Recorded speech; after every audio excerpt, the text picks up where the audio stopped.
നിങ്ങളുടെ ഫിറ്റ്നസ് ആവശ്യങ്ങൾ നിറവേറ്റാനായി ചേലക്കരയിൽ ഇതാദ്യമായി ഇന്റർനാഷണൽ ക്വാളിറ്റിയിൽ ഒരു AC ഫിറ്റ്നസ് സെന്റർ.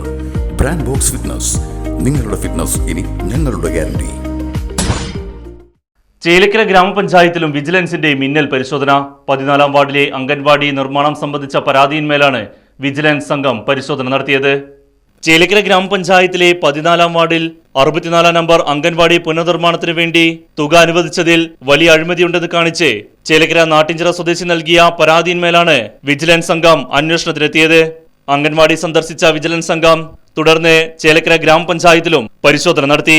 അംഗൻവാടിയുടെ മറവിൽ വലിയ സാമ്പത്തിക അഴിമതിയാണ് നടന്നിട്ടുള്ളതെന്നും അത് പുറത്തു കൊണ്ടുവരണമെന്നും പരാതിക്കാരനായ നാട്ടിഞ്ചിറ സ്വദേശി അസീസ് ആവശ്യപ്പെട്ടു. ഞാൻ ചേലക്കര ഗ്രാമപഞ്ചായത്തിലെ 14-ാം വാർഡ് കുന്നുംപുറം 64-ാം നമ്പർ അംഗൻവാടിക്കെതിരെ വിജിലൻസിൽ പരാതി കൊടുക്കുകയും ഇന്ന് വിജിലൻസ് സൈറ്റ് സന്ദർശിക്കുകയും പഞ്ചായത്തിൽ വന്ന് റിപ്പോർട്ട് തേടുകയും ചെയ്തിട്ടുണ്ട്. 13 ലക്ഷം അടങ്കൽ തുക വെച്ചിട്ട് പുനരുദ്ധാരണത്തിന് 13 ലക്ഷം അടങ്കൽ തുകയും അതിന് എസ്റ്റിമേറ്റ് ഉണ്ട്, പ്രൊജക്ട് റിപ്പോർട്ടുണ്ട്, കംപ്ലീഷൻ സർട്ടിഫിക്കറ്റ് ഉണ്ട്. അത് കഴിഞ്ഞ് 19 ലക്ഷം ഫലകത്തിൽ കാണിച്ചത് ഉദ്ഘാടനം കഴിഞ്ഞതിന് ശേഷം പൂർത്തീകരണം എന്ന് പറഞ്ഞാൽ 11 ലക്ഷം ഫണ്ട് വേറെ വകയിരുത്തി. അതിലും ഇതേപോലെ എസ്റ്റിമേറ്റ് ഉണ്ട്, പ്രൊജക്ട് റിപ്പോർട്ടുണ്ട്, കംപ്ലീഷൻ സർട്ടിഫിക്കറ്റ് ഉണ്ട്.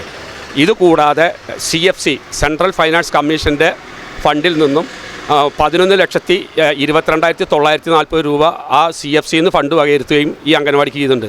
മൊത്തം 35,22,940 രൂപ ഫണ്ട് വകയിരുത്തിയിട്ട് ഒരു 6 ലക്ഷം അല്ലെങ്കിൽ മാക്സിമം 7 ലക്ഷത്തെ വർക്കേ നടന്നിട്ടുള്ളൂ. ഇത് ഞെട്ടിക്കുന്ന സംഭവം ഇതൊന്നല്ല. അതിൽ അംഗനവാടിയിൽ വയറിങ് ചെയ്തിട്ടില്ല, ഫാൻ ഫിറ്റ് ചെയ്തിട്ടില്ല. പഴയ ഇലക്ട്രിക് ബോർഡ് മീറ്റർ എന്ന് പറഞ്ഞാൽ ഓട്ടുവരയിലുണ്ടായിരുന്ന ഇലക്ട്രിക് ബോർഡ് മീറ്റർ അപകടാവസ്ഥയിലായിട്ട് കുട്ടികൾക്കൊക്കെ അപകടമാവുന്ന രീതിയിൽ ആ പഴയ ഇലക്ട്രിക് ബോർഡ് മീറ്ററാണ്. പുതിയൊരു മീറ്റർ ബോർഡോ അതിലൊരു മെയിൻ സ്വിച്ചോ അല്ലെങ്കിൽ മറ്റ് ELCB സംവിധാനങ്ങളോ യാതൊന്നുമില്ല.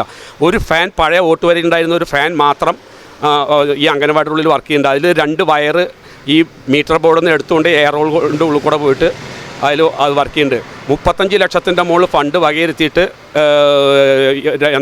ഒരു 6-7 ലക്ഷം അല്ലെങ്കിൽ 7 ലക്ഷത്തിൻ്റെ മാക്സിമം അതിൽ വർക്കേ നടന്നിട്ടുള്ളൂ. ബാക്കി മുഴുവൻ അഴിമതിയാണ്. ഇത് കൂടാതെ എൻ്റെ അടുത്ത് രേഖയില്ലാത്തൊരു കാര്യമാണ്. പഞ്ചായത്തിന് കിട്ടിയ അറിവാണ്. 2 ലക്ഷം രൂപ ജില്ലാ പഞ്ചായത്തിൻ്റെ 2 ലക്ഷം രൂപ ഫണ്ട് വകയിരുത്തിയിട്ടുണ്ടെന്ന് അറിഞ്ഞിട്ടുണ്ട് വയർ ചെയ്യാൻ. അപ്പോൾ അത് 2 വർഷം മുന്നേ കിട്ടിയ അറിവാണ്. ഇന്നേ വരെ അതിൽ യാതൊരു വർക്കും നടന്നിട്ടില്ല. Right news Chelakkara.